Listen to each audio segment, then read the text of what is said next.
The morning after Richard Thornton's death dawned grey and uninviting, as though the weather itself had decided to reflect the village's collective anxiety. By 8 o'clock, nearly every resident of Cloverbank who wasn't bedridden or profoundly deaf had already discussed the murder at least twice, and the theories were multiplying like rabbits in spring. Miss Marple learned most of these theories while standing in the queue at Pettigrew's market, where Mrs. Edna Pettigrew, a woman whose talent for observation rivaled Miss Marple's own, though it was applied entirely to gossip rather than truth, held court behind the counter with the authority of someone who believed herself to be the village's unofficial keeper of knowledge. "Murdered, they say," Mrs. Pettigrew announced to the assembled shoppers, her voice pitched at that particular volume that suggested she was merely making conversation, though everyone present understood they were being included in an official pronouncement. "Poisoned, most likely. That's what Constable Bridges told my sister-in-law's husband's cousin, who works at the station in Whitmore. They found nothing in his stomach contents yet, but the doctor suspects something slow-acting. Richard could have ingested it hours before he died." Miss Marple selected a tin of biscuits with deliberate care, considering this information. Slow-acting poison suggested premeditation, yes, but it also suggested something else. It suggested that the murderer hadn't necessarily intended for Richard to die at the festival. The lantern, then, might have been coincidental to the method, though perhaps not to the timing. "I heard it was his heart," offered Janet Moorhead, the postmistress, who had a tendency to contradict Mrs. Pettigrew on principle. "A sudden attack, brought on by stress. He was always a nervous sort. Richard was. All those legal matters and disputes. It takes a toll." "His heart didn't create the mess we found," said Mrs. Pettigrew with satisfaction, referring to the fact that Richard's body had displayed certain undignified signs that suggested his final moments had not been peaceful. "No, someone put something in his tea, mark my words, or his food. You know how Richard always took afternoon refreshment. He was as regular as clockwork about it. 4 o'clock, every day, a cup of tea and a biscuit. Someone knew his habits and took advantage." This, Miss Marple noted silently, was at least partly accurate. Richard Thornton was indeed a creature of habit, though his habits were slightly different from what Mrs. Pettigrew imagined. He took his tea at 4 o'clock in his office, not at the village festival grounds. The question remained, why had he come to the gardens at all? She purchased her biscuits and made her way toward the village square, where she encountered Gerald Ashford attempting to remove the festival bunting with an air of grim determination. He was a man of 55, with the sort of carefully maintained appearance that suggested he spent considerable time worrying about what others thought of him. His face, when he saw Miss Marple, crumpled into an expression of distressed confusion. "Terrible business," he said, abandoning his work to greet her. "Simply terrible. The committee is devastated. We'd spent months planning this festival, and now the entire village will associate it with death and tragedy. Do you think anyone will even bother attending next year?" It was, Miss Marple reflected, rather like Gerald to worry more about the festival's reputation than about Richard Thornton's abrupt exit from the world. Though this was perhaps unfair. People grieved in different ways, and some preferred to focus on practical matters rather than emotional ones. "It is indeed unfortunate," Miss Marple said gently. "Though I wonder, Gerald, whether you might tell me about Richard's involvement with the festival committee. I don't recall him being particularly invested in the arrangements." Gerald's expression became slightly evasive, which Miss Marple found interesting. "Well, he wasn't officially on the committee, no. But he did provide some legal advice regarding the lantern acquisition and the various insurance matters. There can be complications with imported items, you understand. Import duties and authenticity certificates and so forth." "Of course," Miss Marple said. "And was there some question about the lantern's authenticity?" "Minor matters," Gerald said quickly. Too quickly. Nothing that couldn't be resolved. Richard was handling it all. He was quite thorough, perhaps overly so. He suggested we should verify the provenance more carefully than the dealer had indicated. This was interesting. Provenance was a word that suggested doubt. Verification implied investigation. Miss Marple filed this away with the care of someone accustomed to organizing small details into larger patterns. Over the next several hours, as she made her way through the village under the pretense of offering condolences and support, Miss Marple gathered the threads of various narratives. Richard's widow, Patricia, had been remarkably composed, almost suspiciously so. Some of the less charitable villagers had already begun to suggest. She hadn't wept, hadn't seemed genuinely shocked. She had simply nodded politely while receiving visitors and had asked, rather pointedly, whether people required tea or other refreshment. At the Cloverbank Inn, where several of the younger residents had gathered for lunch, Miss Marple overheard a particularly illuminating conversation. Thomas Wickham, the young man who had discovered the body, was describing his shock to anyone who would listen, but more interesting was the conversation that erupted between two other patrons. Michael Drake, the village's somewhat dissolute banker, and Catherine Ashford, Gerald's daughter, who worked as a secretary. Richard had been asking questions about the Ashford family accounts, Michael was saying, his voice low, but not low enough. Perfectly routine, of course, but apparently something didn't add up. I don't suppose it matters much now. Catherine had stiffened visibly, her pale face becoming even paler.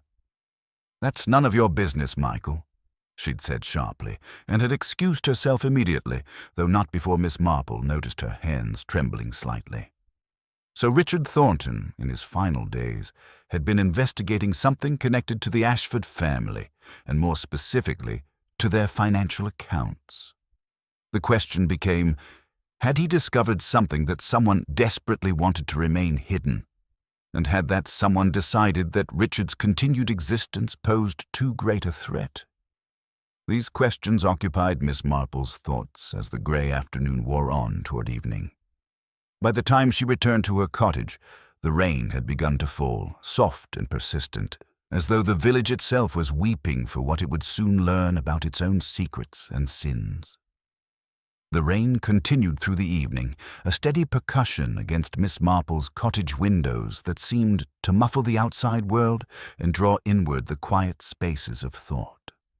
She sat in her small study with a cup of chamomile tea, her knitting needles clicking softly as she worked on a pale blue cardigan, a task that required just enough attention to occupy her hands while leaving her mind free to wander through the maze of facts and implications that Richard Thornton's death had created.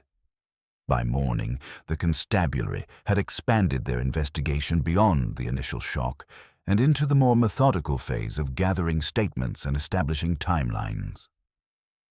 Inspector Graves arrived from Whitmore, a thin, precise man in his early 50s who possessed the particular brand of competence that comes from experience tempered by a certain weariness.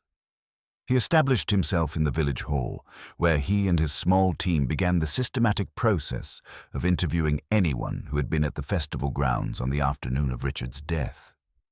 Miss Marple received her summons on the second day, delivered by a young constable who seemed deeply embarrassed by the necessity of asking an elderly woman to participate in what he clearly viewed as an unpleasant formality. She cooperated with serene dignity, presenting herself at the hall promptly at 2 o'clock, where Inspector Graves received her in what had been converted into a makeshift interrogation room. "Miss Marple," he said, consulting his notes with the manner of someone checking a particularly obscure reference. "You were at the gardens when the body was discovered. According to several witnesses, you were the first to identify that something was amiss. Specifically, you advised young Wickham not to touch anything before he'd even fully comprehended the situation." Miss Marple settled herself into the offered chair with the care of someone negotiating with their own joints. "I have lived a long time, Inspector, and I have learned that most things require examination before they require panic." The young man was already sufficiently distressed. A calm voice seemed more useful than a screaming one. Inspector Graves studied her with an expression that suggested he was attempting to determine whether she was being deliberately evasive or genuinely naive. Miss Marple had encountered this particular variety of confusion in policemen before. They seemed universally unprepared for the possibility that elderly women might possess both perceptiveness and discretion. "You arrived at the gardens at what time?" he asked. "Approximately 2 o'clock in the afternoon. I'd promised to assist with the final arrangement of the flower displays, a task I'd already begun the previous day." "And you were present continuously until the body was discovered?" "Nearly so," Miss Marple said. "I took a brief rest at approximately 3:30, sitting near the hedge at the eastern border of the gardens. The afternoon had been warm, and I thought a moment away from the sun would be restorative." "Did you observe anyone entering or leaving the gardens during this time, perhaps heading toward the lantern?" Miss Marple considered this carefully, understanding the significance of what he was asking. "I observed Mr. Thomas Wickham arriving at approximately 3:45. He was carrying boxes of additional decorations. I also saw Catherine Ashford leaving the grounds at roughly 3:20, traveling toward the lane that leads to Cloverbank House. She appeared rather agitated, as I recall." The inspector made a note, and Miss Marple saw something shift in his expression, a quickening of interest that suggested this detail had connected with something already in his investigative framework. "Did you observe anyone else?" "I observed Michael Drake entering the grounds at approximately 4 o'clock, speaking briefly with Gerald Ashford near the supply tent. He appeared to be asking questions about something, though I was too distant to hear the specifics of their conversation. They both seemed rather tense, as though discussing something of consequence." "And did you observe Richard Thornton arriving?" "I did not," Miss Marple said truthfully. "Though that is itself interesting, is it not? My resting position afforded me a rather clear view of the two main entrances to the grounds. If Mr. Thornton had entered through either of the primary paths, I would almost certainly have observed him. Yet when I resumed my position at the tables at approximately 4:15, he was already somewhere within the grounds.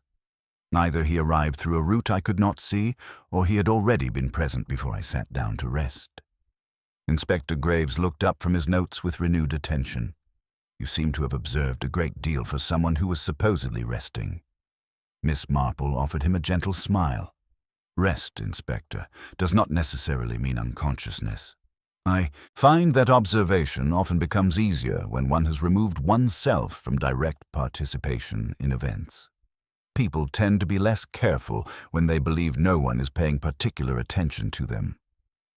Over the next several days, Miss Marple's casual observations seemed to have set Inspector Graves on a particular investigative course. The constabulary's attention turned increasingly toward the question of how Richard had arrived at the gardens and when exactly he had done so. More importantly, they began asking pointed questions about the contents of the supply tent and what precisely had been searched through. It was Gerald Ashford who finally revealed this detail, apparently under considerable pressure from the police. The missing items were not actually missing at all, he explained nervously. Rather, they were documents, festival plans, budget sheets, and correspondence related to the acquisition and delivery of the stone lantern. Someone had been searching through those papers as though looking for something specific. "What documents?" Inspector Graves demanded. "All of them," Gerald said miserably. "Everything related to the lantern purchase, the correspondence with the dealer, the insurance documents, the authenticity certificates. Everything that Richard had reviewed." And there, in that revelation, Miss Marple saw the shape of truth beginning to emerge from the shadows, like a photograph slowly developing in chemical solution, the image becoming clearer with each passing moment. Someone had needed those documents badly enough to risk searching through them in daylight when discovery was possible. Someone had needed them so desperately that when they learned Richard was carrying copies to the festival grounds, perhaps intending to discuss the matter with Gerald, they had decided that Richard himself must become as thoroughly erased as those papers nearly were. The question now was not whether there was a connection between the lantern and Richard's death. The question was what the lantern had been purchased to hide. Inspector Graves, possessed of that particular investigative stubbornness that characterized competent policemen, began the meticulous process of examining every transaction, every communication, and every decision related to the stone lantern. What he discovered was not remarkable for its complexity, but rather for its deliberate obscurity, a web of seemingly innocuous decisions that, when examined closely, revealed a pattern of concealment. The lantern had been purchased through a dealer in Whitmore named Augustus Pembroke, a man of questionable reputation whose antiques business appeared to serve primarily as a cover for less transparent commercial enterprises. Pembroke had acquired the piece from a private collector in London, though the chain of ownership prior to that point had become conveniently vague. When Inspector Graves pressed the matter, Pembroke grew increasingly nervous, eventually admitting under police pressure that the lantern had originally come from an estate sale in Sussex approximately 6 months prior. The estate in question belonged to the late Margaret Ashford, Gerald's aunt, who had died intestate without clear heirs for several decades' worth of accumulated possessions. The sale had been handled hastily and with minimal documentation, precisely the sort of transaction that attracted people who understood the value of opacity in financial matters. Miss Marple, learning these details through the efficient village gossip network that somehow penetrated even the police's attempts at discretion, recognized the significance immediately. Margaret Ashford had died 6 months ago. The lantern had been purchased approximately 4 months ago after the estate sale. But more importantly, Margaret Ashford had been the mother of Patricia Thornton, Richard's wife, before Patricia had married and changed her name. This realization caused Miss Marple to set down her knitting with unusual deliberation and reach for the telephone directory with the determination of someone who had finally grasped a crucial thread in an otherwise tangled tapestry. Her call was placed to the local records office in Whitmore, where a helpful clerk named Mr. Finch provided her with information regarding Margaret Ashford's will, or rather, the absence of one. Margaret had died without leaving a will, which meant her estate should have been distributed according to the laws of intestacy, a process that should have been straightforward had not the matter been complicated by disputed claims and unclear relationships. You see, Mr. Finch explained over the telephone, there was a question about whether Patricia Thornton was truly the biological daughter of Margaret Ashford. The matter was never formally resolved because Patricia herself never pressed the claim. She inherited nothing, which was rather surprising given that she was the only family member who came forward to settle the estate. Miss Marple thanked Mr. Finch politely and replaced the telephone receiver, her mind working through the implications of this information with the precision of a chess master calculating several moves ahead. Patricia, who should have been wealthy, was instead dependent on Richard's solicitor's income. Patricia, who had been strangely composed at her husband's death, almost as though she had anticipated it. Patricia, whose reaction to grief had been not tears, but the practical question of whether visitors required tea. By evening, Miss Marple had sent a carefully worded note to Inspector Graves requesting a private conversation. They met the following morning in her cottage's sitting room, where she had prepared tea and biscuits with the meticulous care of someone who understood that information, like hospitality, was best served with proper presentation. "I believe," Miss Marple said, settling back into her chair with deliberate calm, "that you have been approaching this investigation from an incorrect angle, Inspector.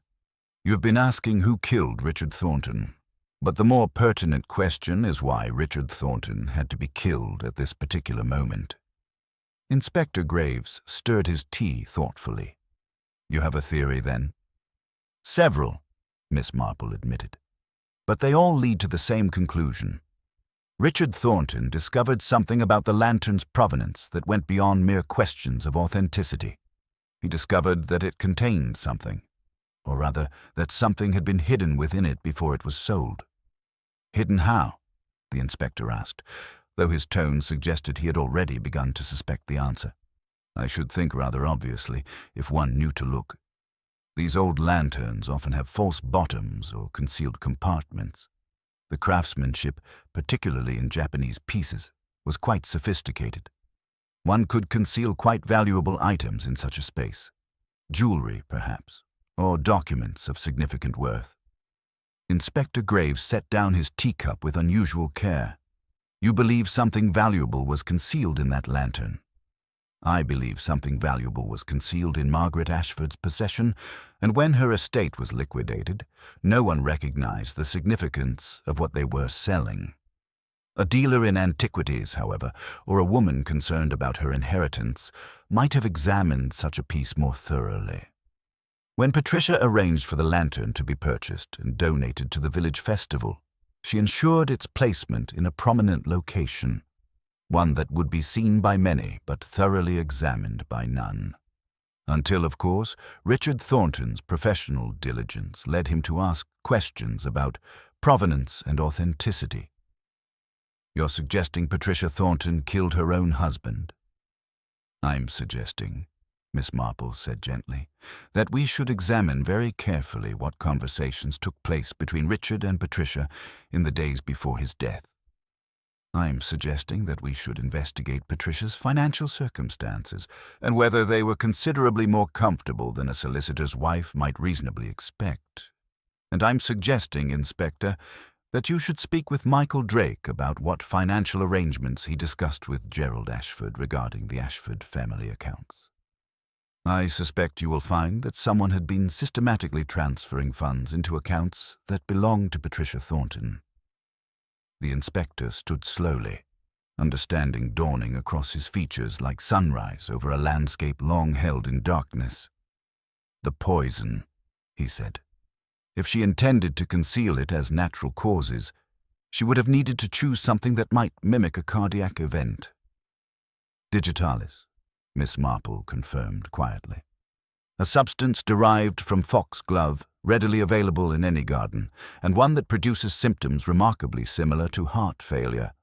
A substance, moreover, that could be administered gradually through someone's regular afternoon tea, creating the appearance of a chronic condition that suddenly worsened. Inspector Graves moved toward the door, then paused. How did you know all this, Miss Marple? How could you possibly deduce so much from observing people in a garden? Miss Marple smiled, an expression of genuine warmth tinged with deep sadness. I have lived 73 years in a small village, Inspector. I have seen every variety of human weakness, every permutation of greed and fear and desperation. I've watched women destroy themselves and others for far less than hidden wealth. One learns to recognize the patterns, that is all. Human nature, you see, is remarkably consistent. We simply must learn to observe it carefully. Inspector Graves left Miss Marple's cottage with a mixture of determined purpose and lingering uncertainty. The theories she had presented were elegant in their logic, yet the evidence to support them remained largely circumstantial. He understood, however, that sometimes investigation worked in reverse. One identified the most likely culprit through motive and opportunity, and only then did one search carefully for the forensic proof to support the narrative. It was this approach that drove his actions over the subsequent 2 days as he quietly directed his team to examine Patricia Thornton's financial records, her correspondence, and the contents of her home with unprecedented thoroughness. What emerged was a portrait of financial desperation masquerading as respectability. Patricia had accumulated significant debts, gambling debts primarily, accumulated at several establishments in London where she apparently spent considerable time. Her clothing was expensive, her jewelry elaborate, yet her access to actual money was severely limited by Richard's careful control of household finances. More damning still was the discovery of correspondence between Patricia and Michael Drake, correspondence that revealed not a romantic entanglement, but rather a financial arrangement. Michael, operating as an intermediary, had been facilitating the transfer of funds from various accounts into holdings under Patricia's name. The money had come from Margaret Ashford's estate, diverted through a series of questionable transactions that only became apparent when one understood the pattern. But it was the examination of the stone lantern itself that provided the confirmation everyone had been waiting for. When the piece was carefully disassembled by a specialist brought in from the British Museum, a false bottom was indeed discovered, and within that hidden compartment lay precisely what Miss Marple had predicted: jewelry belonging to Margaret Ashford, pieces of considerable value that had somehow escaped inclusion in the official estate inventory. More significantly, there were documents, certificates of ownership for shares in several companies, bearer bonds, and a handwritten letter from Margaret Ashford to her daughter, Patricia, written years earlier and apparently intended as the inheritance that Margaret had kept hidden from the world. The letter, when examined and authenticated, revealed a truth that had remained concealed for nearly 2 decades. Margaret Ashford had indeed been Patricia's biological mother, but the circumstances of Patricia's birth had been scandalous enough that Margaret had kept the relationship secret even from her own husband. The inheritance she had intended for Patricia was substantial, enough to provide genuine financial security, enough to eliminate debts and secure a comfortable future. But Margaret had never formally documented the arrangement, had never made it official through legal channels, and when she died without a will, the entire estate had been absorbed into the probate process, with Patricia receiving nothing. It was this disappointment, this reversal of expectations, that had apparently driven Patricia to desperation. She had located the hidden compartment through some means. Perhaps Margaret had revealed its existence in conversations Miss Marple would never witness, and she had enlisted Michael Drake's help in concealing the assets, understanding that if they could be recovered without drawing attention from the official authorities, they could provide the financial independence she craved. But Richard Thornton's professional instincts had nearly unraveled the entire scheme. His questions about the lantern's authenticity, his insistence on verifying provenance, had threatened to expose what Patricia had fought so hard to conceal. The poison itself proved tragically simple. Digitalis had been purchased by Patricia under an assumed name from a botanical supplier in London 3 weeks prior to Richard's death. The substance had been gradually introduced into Richard's afternoon tea through the simple expedient of Patricia adding the bitter liquid to his cup each day, secure in the knowledge that Richard's taste buds, dulled by years of the same routine, would not detect the slight alteration in flavor. The symptoms had manifested slowly: a slight tremor in the hands, minor palpitations, increasing fatigue, each of which Richard had attributed to stress and overwork, rather than to systematic poisoning. On the afternoon of the Harvest Festival, Patricia had apparently made a final decision. Richard had informed her that he intended to discuss certain irregularities with Gerald Ashford, that he had begun to suspect the truth about the lantern and the funds. Rather than allow the investigation to proceed, Patricia had prepared a stronger dose of digitalis and ensured that Richard consumed it before leaving the house. He had gone to the festival grounds on some pretext she had provided, and the poison had worked efficiently, his heart failing in precisely the manner that would have appeared entirely natural to anyone who discovered him. It was Inspector Graves himself who arrived at Miss Marple's cottage late on the Itiada'a, 4th evening after Richard's death, his face carrying the particular exhaustion of someone who has spent days confronting the reality of human darkness. He brought with him the confession that Patricia Thornton had finally provided after being confronted with the evidence, a confession that was remarkably rational and utterly devoid of remorse. "She claims," Inspector Graves said, settling into Miss Marple's sitting room with the air of someone who had learned to accept tea as a necessary component of investigation, that she considered it justice rather than murder, that the inheritance was rightfully hers, that Margaret had intended it for her, and that Richard's interference represented theft of what should have been her security. She seems to believe that her desperation justifies her actions. Miss Marple listened to this accounting with the expression of someone hearing nothing truly surprising, though her eyes held a profound sadness that transcended judgment or condemnation. She was, I suspect, Miss Marple said carefully. A woman who had been disappointed by life in ways that made her fundamentally bitter. The disappointment regarding her inheritance was simply the final disappointment, the one that broke whatever restraint she had previously maintained. "How did you know?" Graves asked. "How could you have possibly deduced all of this from the surface observations you made in that garden?" Miss Marple set down her teacup with deliberate care. I did not deduce it, Inspector. I recognized it. I've known perhaps dozens of Patricias in my long life. Women who believed themselves entitled to security that life had not provided them. Women who convinced themselves that their needs overrode moral considerations. I watched Patricia's reaction to her husband's death and saw not grief but relief. I noticed her composure, her practical questions about visitors and refreshment, the way someone behaves when they have already anticipated and accepted a particular outcome. And when combined with what I observed in the village, Michael Drake's nervousness, Gerald's evasiveness about the lantern, Catherine's distress at the mention of financial investigations, the pattern became quite clear. Inspector Graves rose to leave, pausing at the threshold. "You could have told me sooner," he said, not unkindly. "We might have apprehended her before she had time to attempt any further deception or evidence destruction."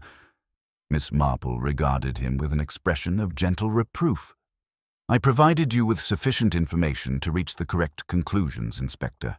It is important, I've found, that professionals such as yourself arrive at truth through your own investigation rather than through the pronouncements of village gossips, however perceptive those gossips might be. The conclusions you reach yourself carry far greater weight than those you receive from others, however accurate they might be." The arrest of Patricia Thornton occurred quietly on a grey Wednesday morning, without the drama or fanfare that the village might have anticipated. Inspector Graves and 2 constables arrived at the Thornton residence shortly after 9 o'clock, when Patricia was taking her breakfast alone in the dining room, a solitary figure at a table designed for 2, already adjusting to widowhood with a composure that seemed almost rehearsed. She offered no resistance, no emotional display. She simply set down her teacup with the same deliberate care that Miss Marple herself might have employed, and rose to accompany the officers with the resigned expression of someone who had already accepted the inevitable consequences of her actions. By mid-afternoon, the news had spread through Cloverbank with the inevitability of water finding its lowest point. Patricia Thornton, respectable solicitor's wife, devoted member of the parish council, had poisoned her husband systematically over weeks and then administered a final, lethal dose to prevent the exposure of financial crimes. The village reacted with a complex mixture of shock, vindication, and a certain grim satisfaction that its collective suspicions, however vaguely formed, had proven accurate. Yet as the immediate crisis faded into the background of police procedures and legal processes, a quieter aftermath began to settle over the community. The stone lantern, no longer a symbol of cultural sophistication and community progress, was quietly removed from the festival grounds and returned to the museum specialist for its historical and architectural preservation. The festival itself was postponed indefinitely, with murmurs of rescheduling it the following year, though everyone understood that some shadow would linger over the event for years to come. It was in this strange period of resolution mixed with lingering unease that Miss Marple began to notice details that had escaped everyone's attention during the urgent days of investigation. Small details, the sorts of things that interested her precisely because they seemed to interest no one else. Catherine Ashford, for instance, had undergone a subtle but noticeable transformation. The tension that had characterized her bearing during the initial investigation had dissipated, replaced by something that resembled relief, though relief mingled with a complicated form of guilt. She had begun volunteering more frequently at the village school, and there was about her an air of someone attempting to redistribute a burden through acts of service. More intriguingly, Michael Drake had departed Cloverbank entirely, selling his position at the bank to a younger man and announcing his intention to relocate to Scotland. His manner, when making this announcement at the Cloverbank Inn, had suggested someone fleeing rather than someone embarking on a new adventure, though he had maintained the pleasant fiction of seeking a fresh start in different surroundings. Miss Marple understood that Michael had been complicit in Patricia's financial schemes to a degree that remained undisclosed in the official investigation, not orchestrating the murder, certainly, but facilitating the concealment of stolen assets in ways that made him reluctant to remain under close scrutiny. Gerald Ashford, meanwhile, had resigned from his position as festival committee chairman, citing health concerns and a desire to focus on his personal affairs. His resignation had been accepted with surprising swiftness, suggesting that others on the committee were equally relieved to see him step back from a role that had brought such notoriety to his leadership. Catherine had confided to Miss Marple, during a chance meeting at the market, that her father had been involved in facilitating some of the financial transfers on Patricia's behalf, though apparently without fully understanding the extent of what he was enabling. "He thought," Catherine said quietly, as they stood examining the vegetable displays with the intensity of people conducting an important negotiation, "that he was simply helping Patricia gain access to what her mother had intended for her. He didn't realize that Richard was being poisoned. He truly didn't understand the extent of what was happening." Miss Marple selected a particularly fine head of lettuce with deliberate care. "Fathers," she said thoughtfully, "often help their daughters in ways they do not fully examine.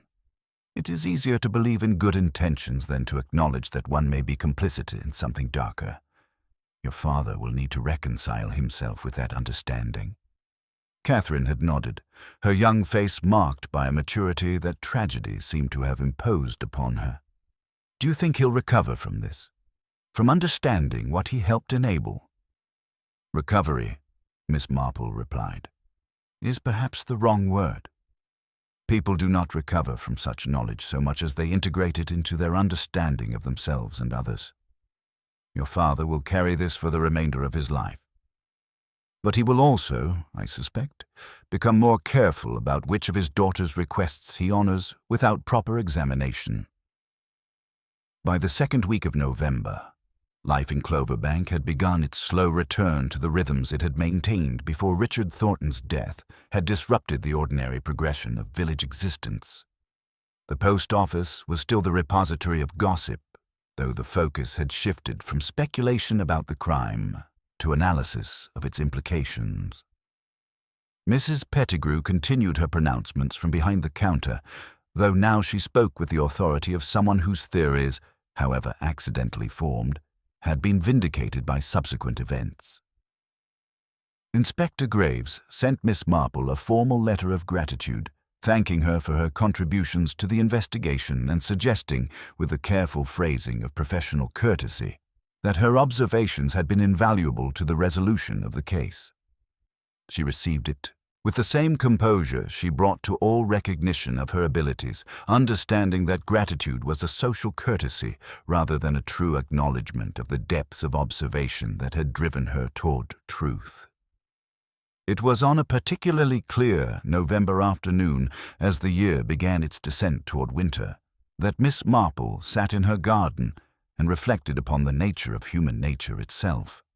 The revelation of Patricia's crimes had provided a temporary answer to the question of Richard's death, but it had raised far more profound questions about the ways in which communities functioned, the secrets that ordinary people carried, and the distances that could exist between surface appearance and internal reality.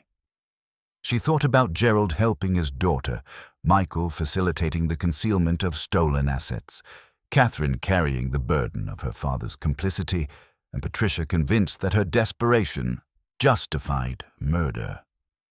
Each person had compromised their principles in small increments, believing that they were responding to necessity or love or pragmatism. And yet those small compromises, accumulated over weeks and months, had led inevitably toward tragedy. The stone lantern, that curious import meant to bring light to the community, had instead illuminated the darkness that existed beneath the village's placid surface. And now, in its absence, Cloverbank would gradually forget the lessons it had learned, would once again believe in the surface appearance of things, would once again assume that respectability and virtue were reliably correlated with inner truth. This, Miss Marple understood, was the fundamental tragedy of human experience.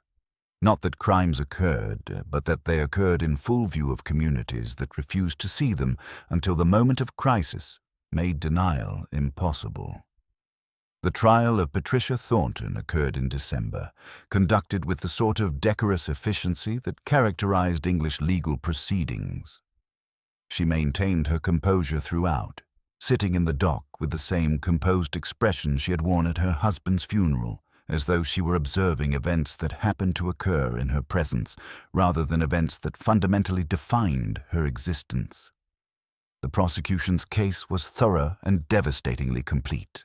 The evidence of the digitalis, the financial records, the correspondence with Michael Drake, and Patricia's own confession all combined to create a narrative that admitted of no ambiguity or reasonable doubt. Miss Marple did not attend the trial, understanding that her presence was neither required nor particularly welcome in the formal proceedings of the legal system. Instead, she read the newspaper accounts with the careful attention of someone accustomed to extracting truth from beneath layers of journalistic interpretation.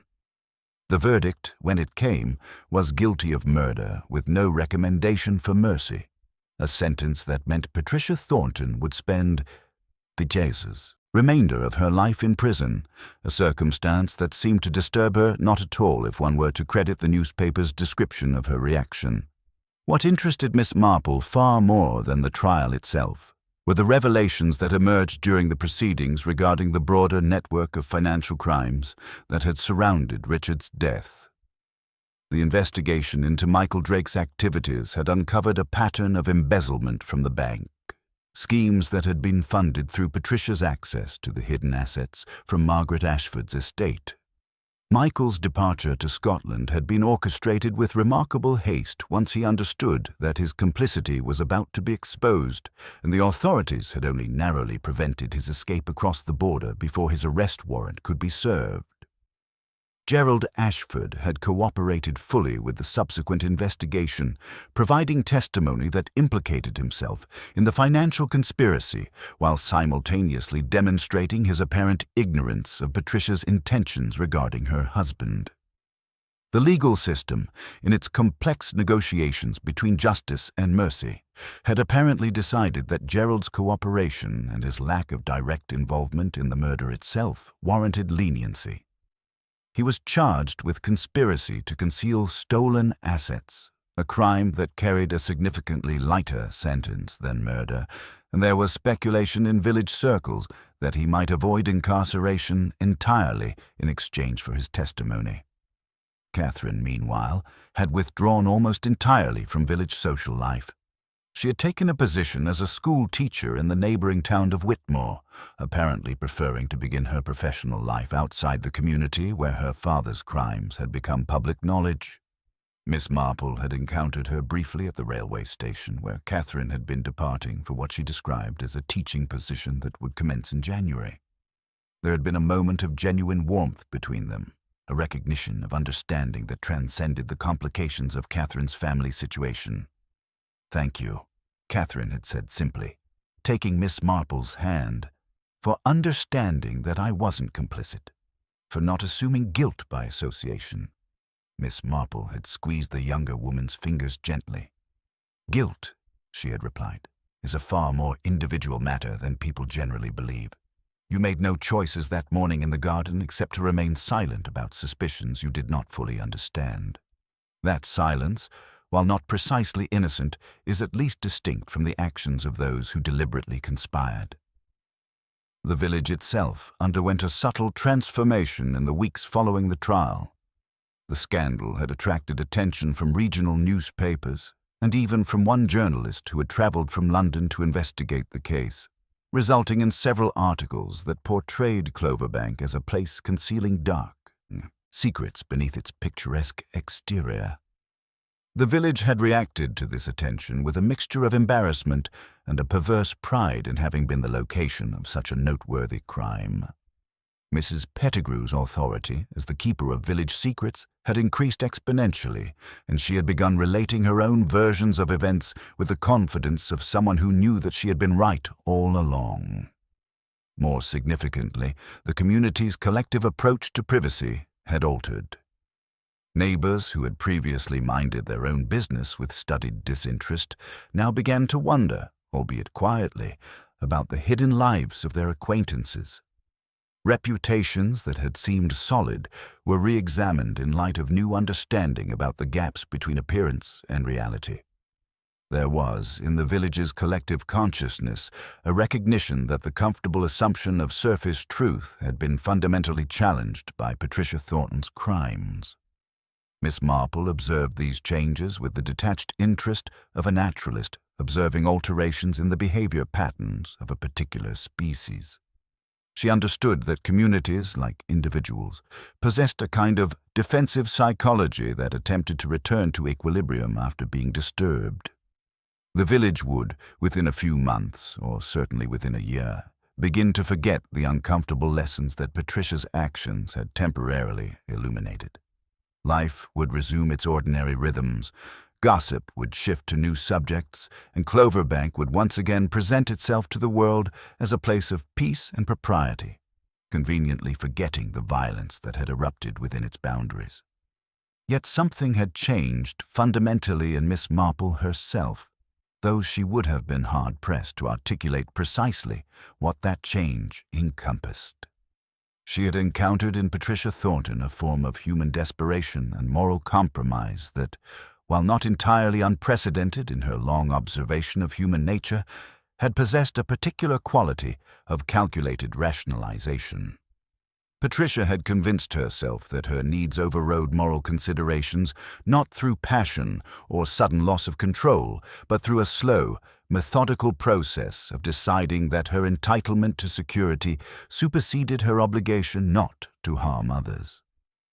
This realization led Miss Marple to contemplate, during the quiet hours of late December, the ways in which civilized society functioned as a complex system of mutual agreement to acknowledge certain fictions.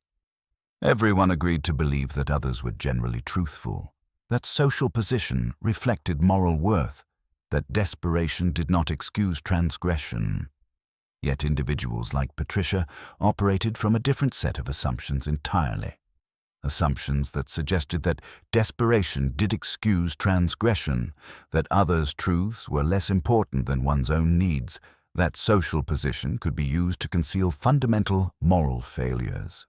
The Christmas season arrived with the usual decorations and festivities, though with a certain restraint that hadn't characterized previous years. The village carol service at St. Mary's Church was well attended. The nativity play performed by the school children proceeded without incident, and the traditional Boxing Day hunt gathered its usual complement of riders and spectators. Yet underneath these established rituals, Miss Marple sensed a subtle acknowledgement that the world was less orderly, less trustworthy, less fundamentally benevolent than it had appeared to be before a poisoned cup of tea had revealed the darkness that could exist behind respectable facades. The new year arrived with the sort of bitter cold that seemed to penetrate not merely clothing but the fundamental spirit of the village itself. Miss Marple, having survived 73 winters and understanding the particular challenges that January posed to those of advancing years, had settled into her cottage with the resignations of someone prepared to endure rather than celebrate the season's transition. It was during this period of enforced domesticity, as snow lay heavy on the garden paths and made outdoor excursions inadvisable, that an unexpected visitor arrived at her door. The visitor was Inspector Graves himself, an occurrence so unusual that Miss Marple found herself momentarily uncertain whether the man had actually appeared or whether she had somehow conjured him from the depths of her meditations on human nature. He carried with him a leather case and an expression of somewhat purposeful discomfort, the manner of someone who had traveled a considerable distance for reasons that felt simultaneously important and awkward to articulate. "I apologize for the intrusion," Inspector Graves said, accepting the tea that Miss Marple offered with the automatic courtesy of her hospitality. "But there is a matter that has come to my attention regarding the Thornton case, a matter that I believe requires your particular insights." Miss Marple settled herself into her chair with deliberate composure, understanding that police inspectors did not travel to remote villages in the depths of winter without having encountered complications that demanded clarification. "What matter is that, Inspector?" Graves extracted from his leather case a series of documents. Letters, actually, written in a hand that Miss Marple immediately recognized as Patricia Thornton's. They were dated subsequent to Patricia's conviction and incarceration, written from the women's prison in Holloway, where Patricia was serving her sentence. The inspector laid them before Miss Marple with the manner of someone presenting evidence, though evidence of what remained initially unclear.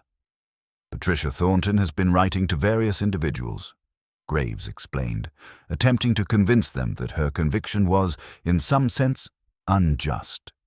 Not that she didn't commit the crimes, you understand, but that she was being scapegoated for a broader conspiracy that involved multiple parties. She's been particularly focused on discrediting the evidence that led to her conviction, suggesting that certain details were misinterpreted or deliberately manipulated.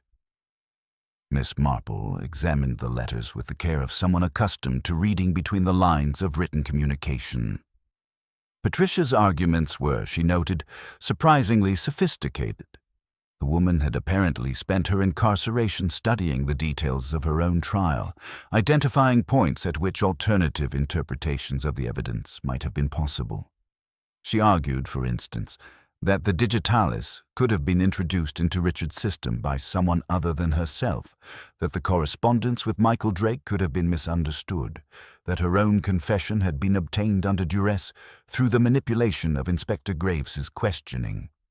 "These are remarkable letters," Miss Marple said finally, returning them to Graves with the deliberate care of someone handling something potentially dangerous. "They demonstrate considerable intelligence and a systematic approach to dismantling her own conviction. But I confess I'm uncertain why you've brought them to me, Inspector. Patricia's claims seem, on their face, to be precisely the sort of thing one would expect from someone incarcerated for such crimes." "That's exactly the problem," Graves said, and there was in his tone something that suggested genuine uncertainty. "I've been reviewing the case files, Miss Marple, and I've begun to wonder whether Patricia might be correct about certain details. The evidence seemed so overwhelming at the time, and her confession appeared so complete, that I didn't pursue certain inconsistencies that now seem potentially significant." Miss Marple regarded the inspector with an expression that mingled understanding with a certain wariness. "Tell me, Inspector, what inconsistencies trouble you?" Graves hesitated, apparently gathering his thoughts with the effort of someone reluctant to voice doubts about their own investigative work. "The timing of Richard's death, primarily. The medical examination suggested that he consumed the poison approximately 2 hours before the body was discovered. That means he would have ingested it at roughly 3 o'clock in the afternoon. Patricia claims she was at home alone at that time, and we have no witnesses to contradict her. But we also have no witnesses to confirm her presence there. The poison could have been administered by someone else entirely." "But who?"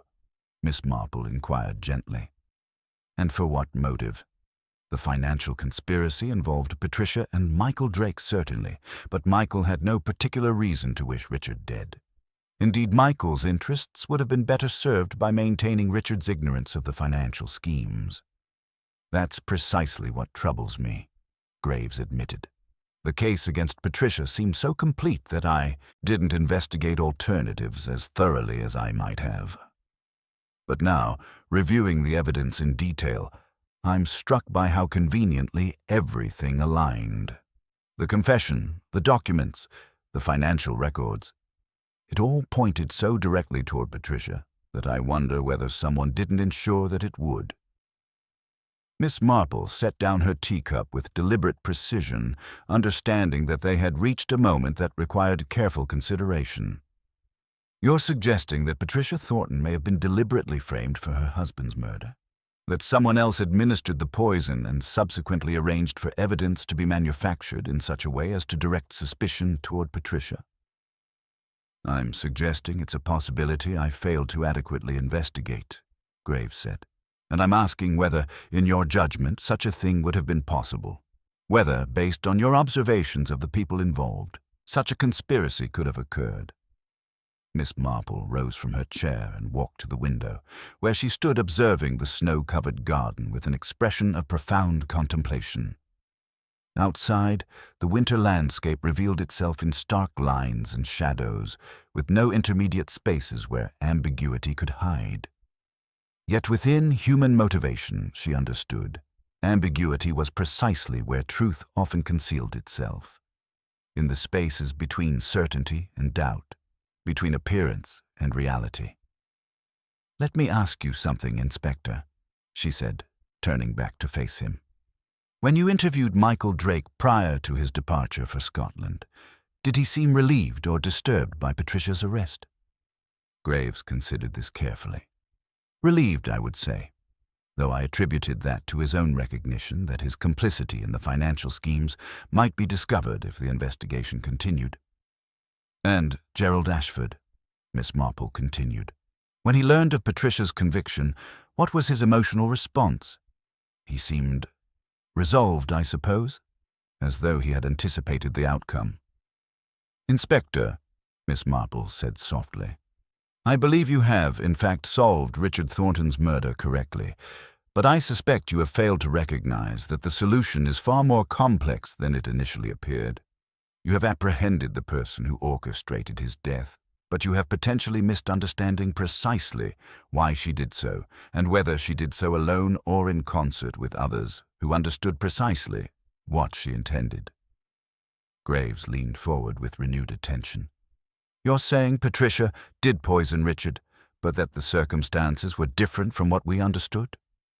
"I'm saying," Miss Marple replied, returning to her chair, "that you should investigate very carefully whether Richard Thornton's death was planned as a solution to a problem that concerned not merely Patricia, but potentially Gerald Ashford as well. I'm suggesting that you examine whether the financial conspiracy was Patricia's idea, or whether it was, in fact, suggested and facilitated by others for reasons that had nothing to do with Patricia's desperation and everything to do with their own requirements." Inspector Graves departed Miss Marple's cottage as the afternoon light began its rapid descent toward evening, carrying with him Miss Marple's carefully articulated suggestions regarding the direction his renewed investigation should pursue. He moved with less certainty than he had upon arrival, his previous conviction that the case had been definitively solved having been undermined by Miss Marple's subtle reframing of the evidence. She had not accused anyone directly, had not suggested alternative perpetrators with any degree of specificity, but she had planted seeds of doubt that would, Miss Marple understood, grow into a systematic re-examination of assumptions he had previously accepted as established fact. Over the subsequent weeks, as winter gradually released its grip on the village and the first tentative signs of approaching spring began to manifest themselves in the form of emerging snowdrops and the tentative activity of early birds, Inspector Graves conducted his reinvestigation with a methodical precision that suggested he had learned something valuable about the dangers of accepting convenient solutions. He interviewed Michael Drake again, this time in Scotland, where Michael had established himself in what appeared to be a deliberate attempt to create distance between himself and the circumstances of Richard's death. He re-examined the financial records with fresh attention to detail, and most importantly, he began to investigate Gerald Ashford with an intensity that suggested he had begun to suspect that the village's respected festival committee chairman might be considerably more complicated than his respectable exterior suggested. What emerged from this renewed investigation was a portrait of financial desperation that extended well beyond Patricia Thornton's gambling debts and into the realm of Gerald Ashford's failing business ventures. The festival committee chairman, it transpired, had invested heavily in several commercial enterprises that were on the verge of collapse, enterprises that required immediate capital infusion to avoid bankruptcy. His personal financial situation had become so dire that he faced not merely loss of income but potential legal action from creditors who were growing increasingly impatient with his promises of imminent payment. It was at this juncture that Michael Drake had apparently approached Gerald with a proposition. The financial conspiracy involving Patricia and the hidden assets from Margaret Ashford's estate had been, the reinvestigation suggested, Michael's idea rather than Patricia's. Michael, who worked in banking and understood the mechanics of moving money covertly, had recognized that the valuables concealed in the stone lantern represented a potential solution to multiple problems. For Patricia, the assets would provide the financial security she craved. For Gerald, the same assets could be sold or leveraged to provide the capital his failing businesses required. For Michael himself, the arrangement would provide commission and access to funds that could be used to cover his own increasingly sophisticated embezzlements. Richard Thornton had apparently become aware of the conspiracy not through any accidental discovery, but through his own professional diligence. A client had consulted him regarding irregular financial transactions, and Richard's investigation of those transactions had led him, step by step, to understand that Gerald Ashford was involved in questionable financial arrangements. More alarmingly, Richard had begun to suspect that these arrangements connected to the stone lantern acquisition and the festival committee's financial management. The crucial revelation, however, came when investigators examined Michael Drake's correspondence more thoroughly. Letters written from Scotland to Patricia Thornton, intercepted and examined under warrant, revealed that Michael had apparently suggested to Patricia that Richard's continued investigation posed an unacceptable threat to their mutual interests. Michael had not explicitly advocated for Richard's death, but he had made it abundantly clear that Richard's removal from the situation would resolve multiple complications and would leave Patricia in a position to inherit Richard's estate, thereby dramatically improving her financial circumstances. Patricia, it seemed, had interpreted this suggestion in the manner Michael had apparently intended, and she had acted upon it with the methodical determination that had characterized her approach to poisoning. But the crucial distinction was that Patricia had not conceived the crime independently. She had been guided toward it by someone with considerably more experience in concealing wrongdoing and who understood precisely which buttons to press to manipulate her into committing an act that would simultaneously solve the problem of Richard's investigation and provide Patricia with motivation to protect Michael and Gerald through her silence. Inspector Graves brought this information to Miss Marple in early March, when the first genuine signs of spring had begun to transform the landscape from winter dormancy into the stirrings of new growth. He arrived at her cottage with an expression that mingled respect with a certain grim satisfaction, the manner of someone who had completed a difficult investigation and understood that the completion represented not triumph, but rather the painful acknowledgement of human complexity. "You were correct," he said without preamble, settling into the chair that had apparently become customary for their conversations.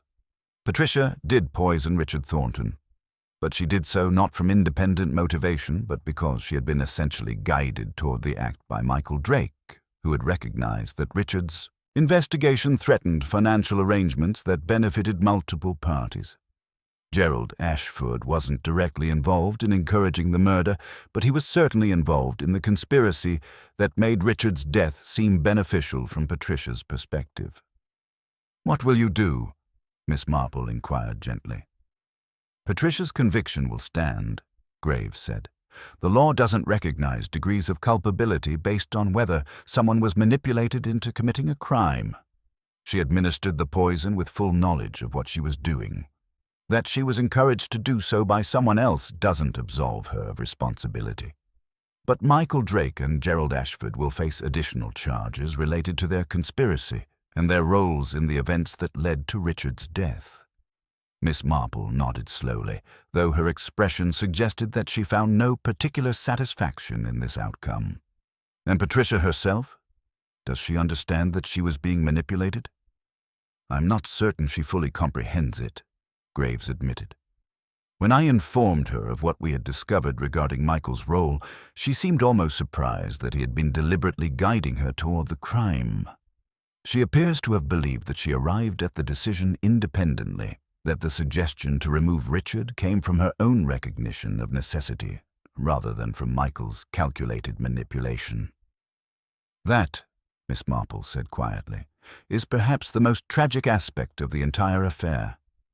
Patricia convinced herself that she was acting from her own agency, when in fact she was being used as an instrument by someone considerably more sophisticated in the mechanics of deception.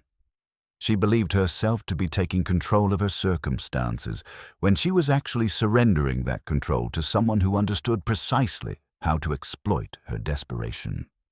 The inspector rose to leave, then paused.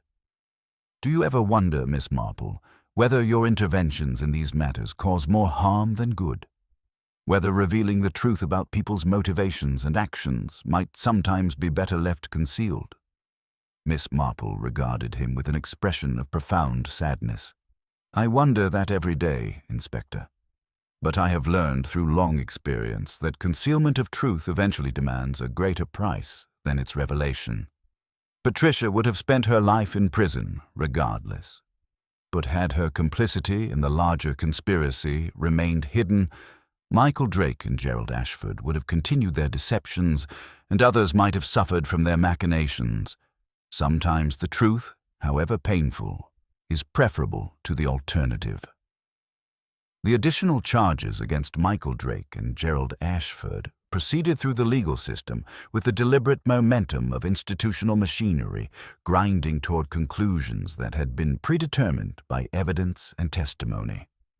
Michael, facing charges of conspiracy and manipulation in connection with encouraging Richard Thornton's murder, attempted initially to maintain his innocence, claiming that his letters to Patricia had been merely expressions of frustration rather than calculated encouragement.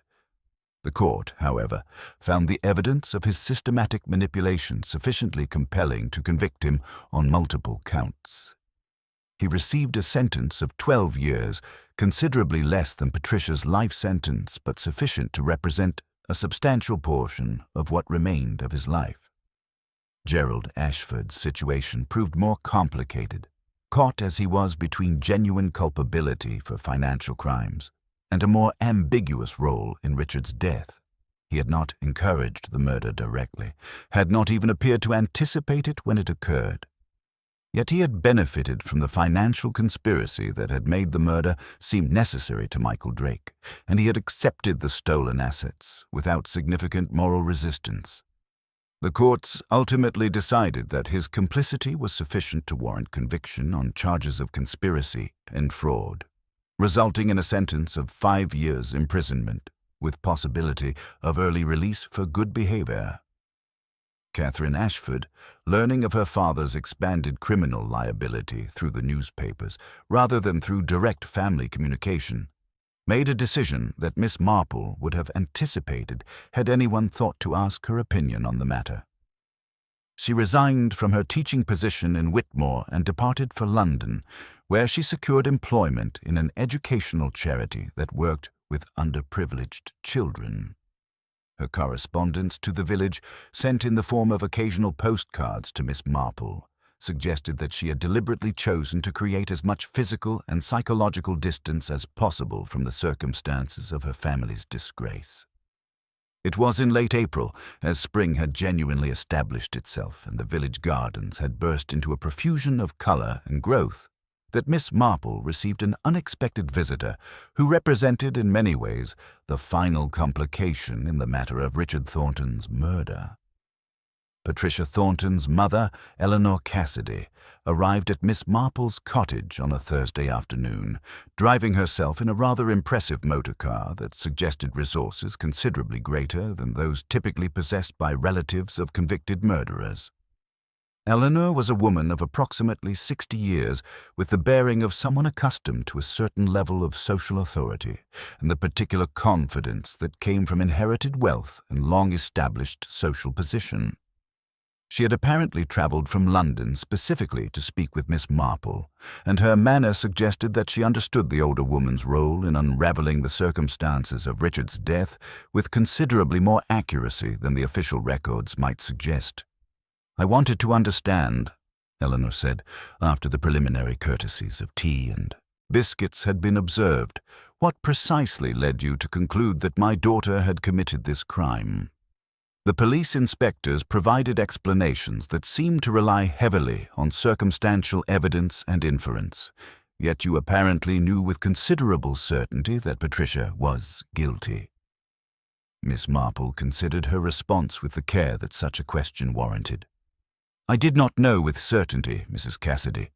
I observed patterns in behavior that seemed consistent with guilt, and I provided those observations to Inspector Graves in a manner that allowed him to conduct his investigation more thoroughly.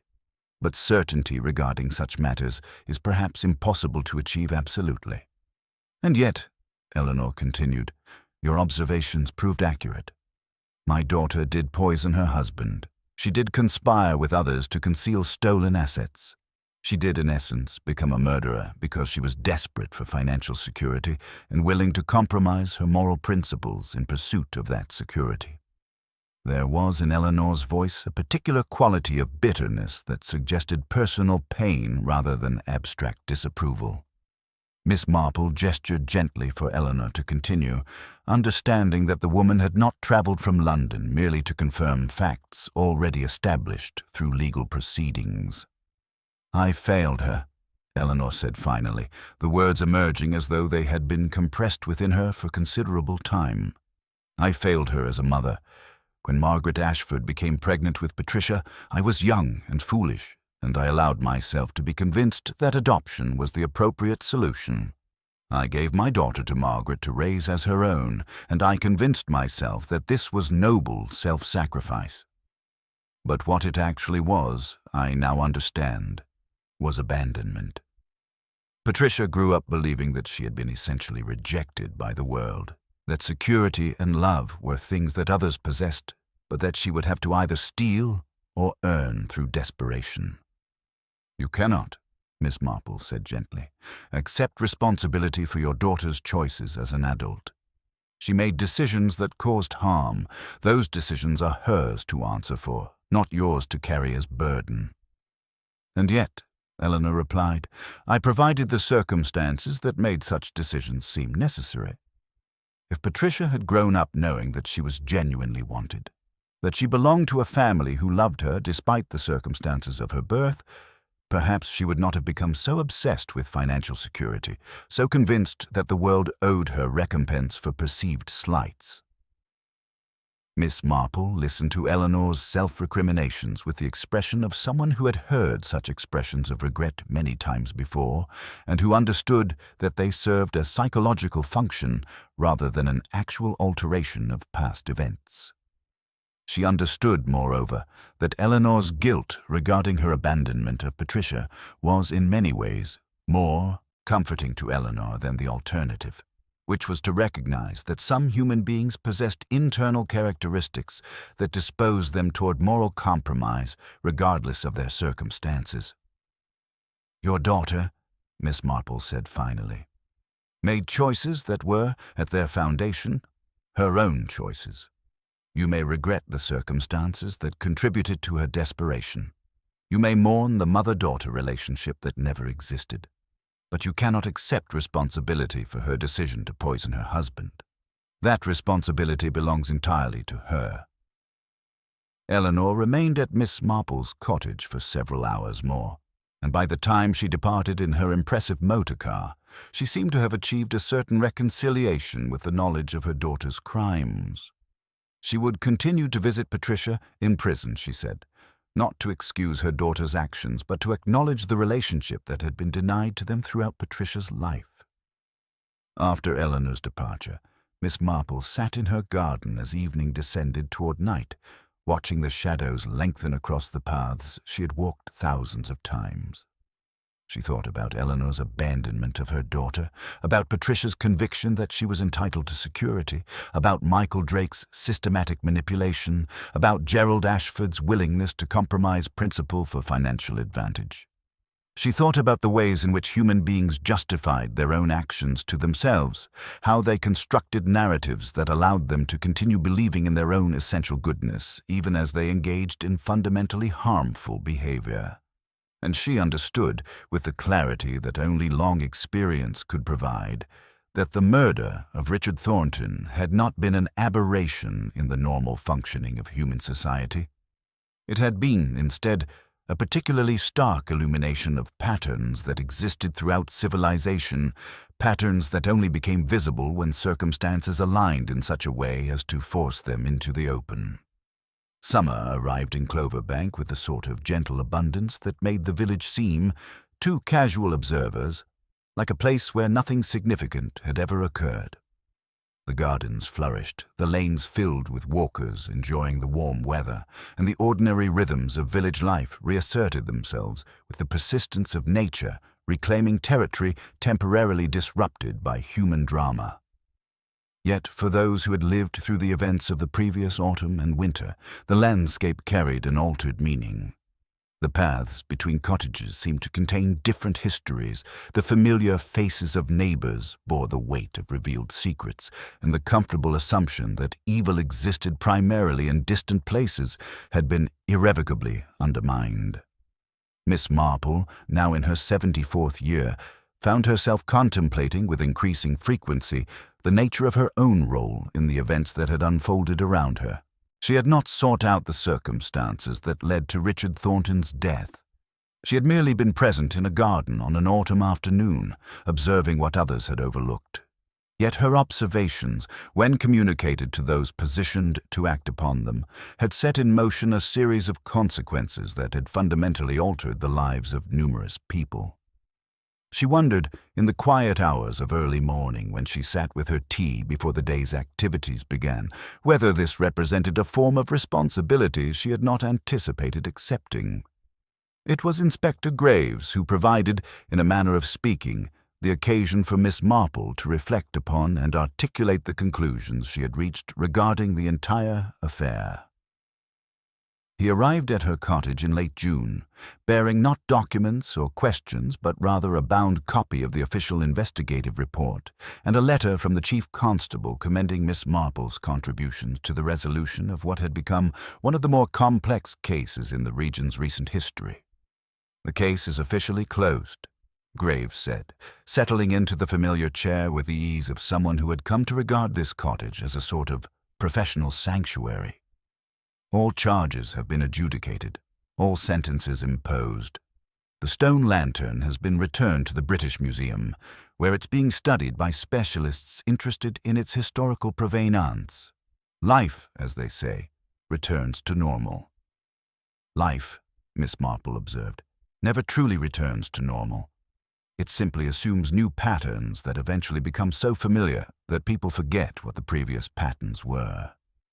In another year or two, Cloverbank will have almost entirely suppressed its memory of these events. The village will tell itself that it was an aberration, a temporary invasion of darkness into an otherwise peaceful community." "Is that what you believe?" Graves asked. "That these events were aberrations?"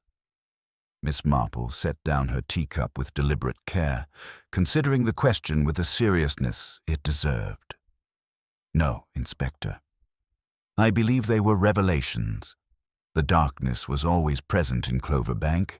It simply took particular circumstances, a stone lantern with hidden compartments, an inheritance concealed for decades, financial desperation, meeting calculated manipulation, to make that darkness visible.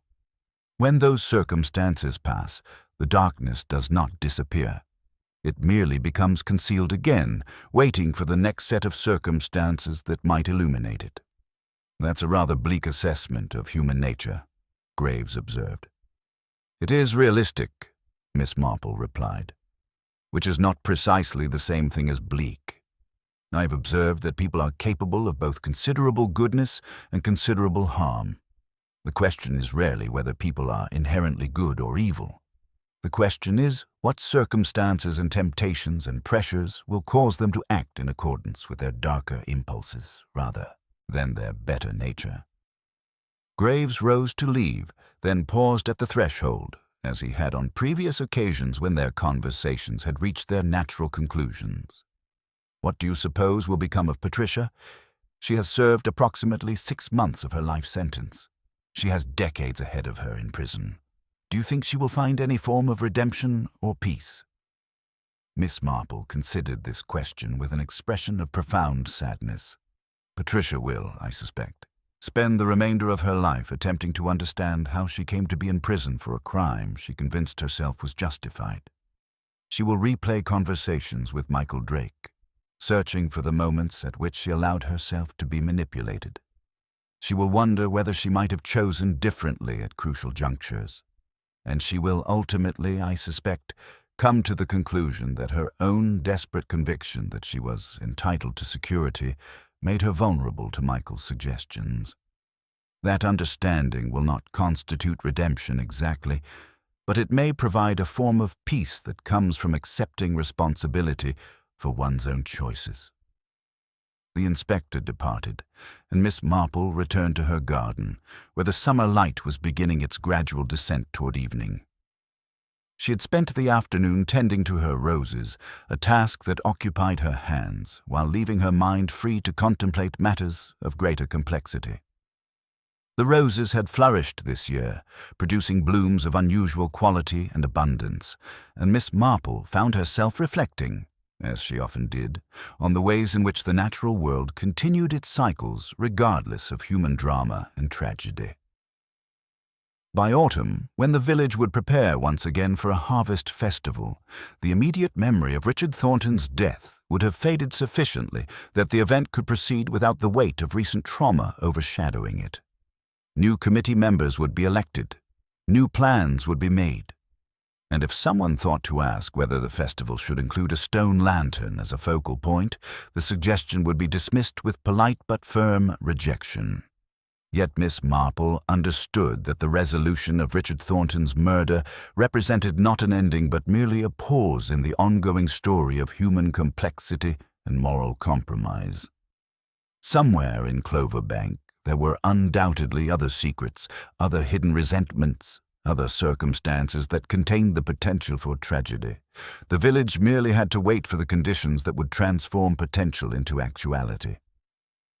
On her final evening of reflection on this particular matter, Miss Marple sat in her garden as the last light faded from the sky. She thought about Richard Thornton, who had been sufficiently diligent in his work to threaten people who wished to conceal wrongdoing. She thought about Patricia, who had been sufficiently desperate to accept the suggestion that murder was justified. She thought about Michael Drake and Gerald Ashford, and all the ways in which seemingly respectable people could compromise their principles in pursuit of security or advantage. And she understood, with the clarity that came from 74 years of observation, that human nature remained fundamentally unchanged from the moment she had first begun paying attention to its patterns. People would continue to deceive themselves and others. They would continue to justify their actions through elaborate narratives that allowed them to maintain belief in their own essential goodness. And they would continue to be surprised when circumstances illuminated their true nature, that others could see what they had worked so hard to conceal.